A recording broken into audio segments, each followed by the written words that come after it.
Deuteronomy 29. Renewal of the covenant.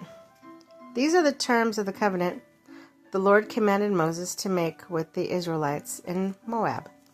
In addition to the covenant he had made with them at Horeb.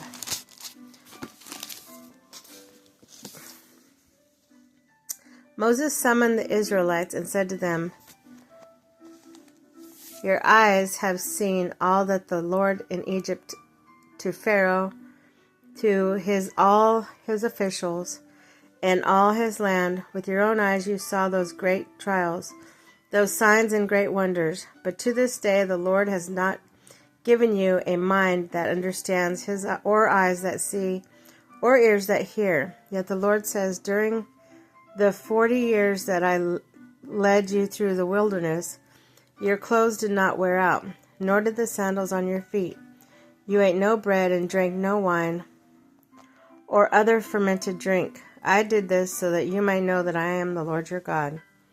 When you reach this place, Sihon king of Heshbon and Og king of Bashan came out to fight against us, but we defeated them.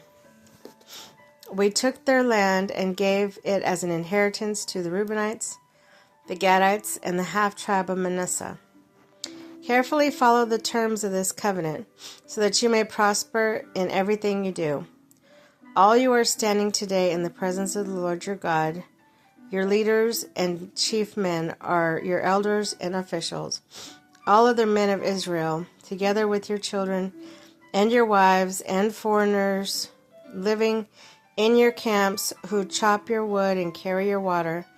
You are standing here in order to enter the covenant with the Lord your God, the covenant the Lord is making with you this day, and sealing with an oath. It confirms you this day that his people, that he may be your God, as he promised you, and as he swore to your fathers, Abraham, Isaac, Jacob. I am making this covenant with an oath with only you, who are standing here this day in the presence of the Lord our God, but also with those who are here today. You yourselves know how we lived in Egypt, how we passed through the countries on the way here.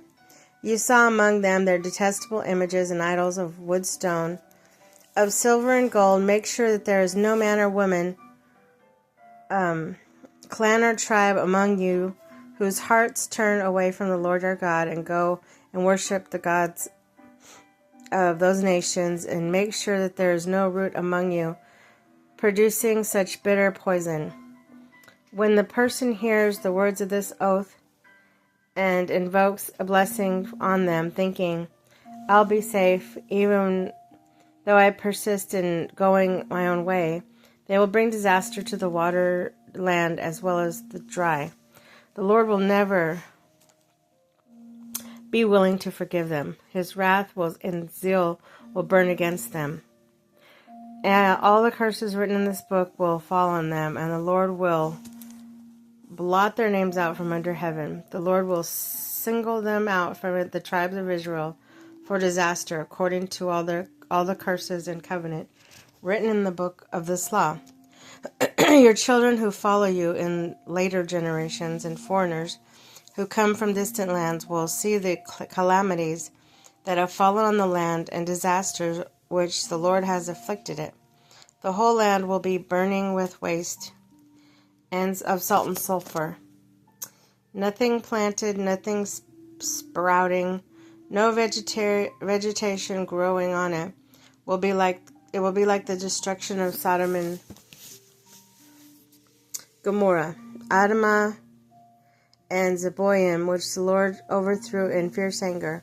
All the nations will ask, why has the Lord done this in the land? Why is this fierce burning anger?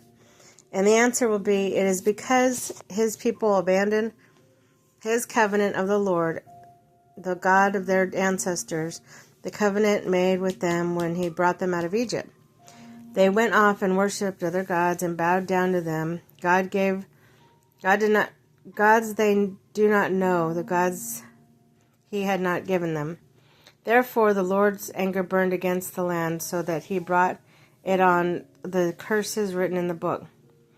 In the fury's anger and in the wrath the Lord uprooted them from the land and thrust them into another land, as it is now. The secret thing belonging to the Lord our God, but the things revealed belong to us and our children forever, that we may follow all the words of this law.